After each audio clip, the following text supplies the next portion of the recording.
Greetings smartwatch fans! Babalikan ulit natin ng Alon Watch Curve Smartwatch. At sa nagtanong, paano nga ba i-pair ang smartwatch nito sa smartphone? Paano ba i-connect ang smartwatch nito sa smartphone? Well, kailangan nyo ng support app. At ang support app na yon ay ang Dafit application. Available ito sa Android at iOS. So, yan yung ating gagawin. I-prepare natin yung smartwatch nito sa smartphone sa pamamagitan ng Dafit application. So, kung meron kayong smartwatch na ito at hindi nyo pa na-connect sa support app, panoorin nyo yung video nito. Papakita natin sa inyo kung paano nga ba i-pair ang smartwatch nito sa Dafit application. Okay?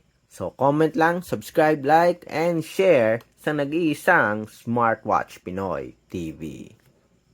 Okay, so start tayo. Download na natin yung app. Meron tayo ditong Android smartphone. Search lang natin yung pangalan ng app, Dafit app. Pwede nyo ring i-scan yung QR code dito. May QR code kaagad dito sa box. So, kung wala, search nyo lang Dafit app. Ito yung application. So, popular na application to sa mga affordable smartwatches. Kung napapansin nyo, 50 million plus downloads. So, install natin. Okay, continue lang natin. Okay, skip. Yan.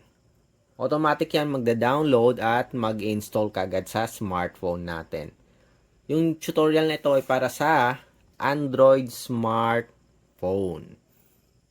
So, kung gusto nyong i-install sa Apple Watch or sa Apple smartphone or sa iPhone,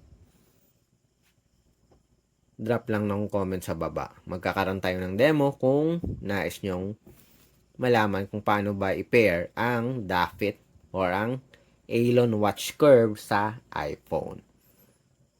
So, wait lang natin.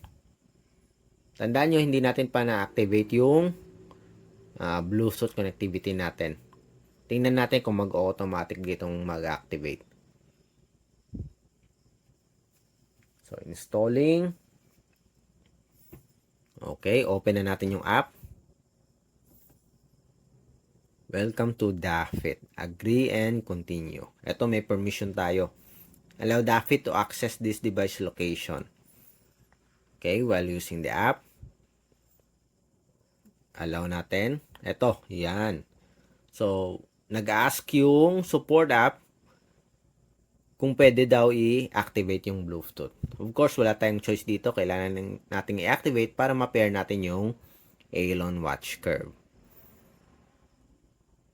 Ayan. So, naghahanap na siya ng mga available na smartwatch. So, wala yung smartwatch natin na Alon Watch Curve. So, iba yung nag-appear dito. So, device not found. Skip natin. So, done. Okay, add ulit natin. Tingnan natin kung mag-appear dito. Ayun. Okay. So, kung meron kayong ibang smartwatch na nagte-take over ng connection dito, so, pwede nyong i-off muna yon. Okay, para walang conflict. So, meron tayo dito. Okay, lumabas na yung ating Alon Curve Smartwatch. So, tap lang natin. Tingnan natin kung magko-connect. Connecting. Napapansin nyo dito. Yan. Connected tayo and yan. Lumabas yung battery life natin. So, meaning, naka-pair na tayo sa Dafit application. So, yun. Finish. Okay, tingnan natin. So, kanina, nag-activate yung Bluetooth. Hindi natin na-tap. Okay lang yan. Pwede naman natin i-activate sa susunod yan. For the Bluetooth call. Okay, so, first, set muna natin yung basic. Activate natin yung call notification. Allow lang. Allow Dafit to access your contacts at manage phone calls. Yan. If you want to receive notifications, i-activate rin natin to. Allow Dafit to send and view SMS. Allow. Kung notification sa mga apps, enable rin natin. Notification access, so nagre-request siya, hanapin nyo lang yung Dafit app. Activate. Pag hindi niyo to inactivate, hindi kayo makaka-receive ng app notifications. Ayan. Yun. Ayan. Go back. So, ano pa ba yung ibang options dito? Favorite contacts. Pwede kayong mag-add. Others. So, pwede nyo set sa 12-hour format time or 24-hour format time. Unit system. Pwede rin sa metric or imperial. Control music. Pwede nyo rin i-activate. Battery saving mode. Pwede din. Ito yung continuous heart rate monitoring. Disable nyo na lang to. Mabilis malobat pag naka-activate. Go back. Then, punta tayo dito sa watch face. Try natin mag-add. So, face, gallery. Yan. Try natin to.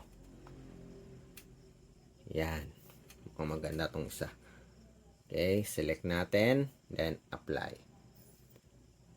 Yan, automatic nag-download kaagad sa smartwatch natin and napapansin nyo, loaded kaagad. Very good. Sa ating Dafit app para sa ating Aeon Watch Curve Smartwatch. Okay, napakadali lang i-download. Napakadali rin i-set yung smartwatch natin. Walang issue. Madali ring i-set. Okay, so tingnan natin dito sa connection natin, Bluetooth. So, meron tayong GTS, GTS 3 Pro, at iba pang devices.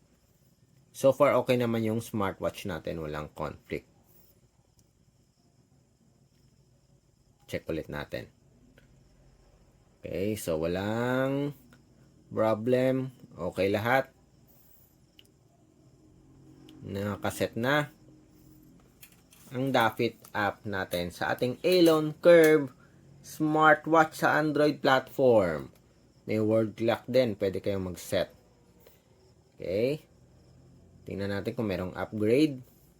Wala. Okay. So, ayun. Napakadali lang i-connect yung Aeon Curve smartwatch sa smartphone natin. So, kung may mga katanungan, drop lang ng comment. Like, share, and subscribe sa ating nag-iisang Smartwatch Pinoy TV. Bye!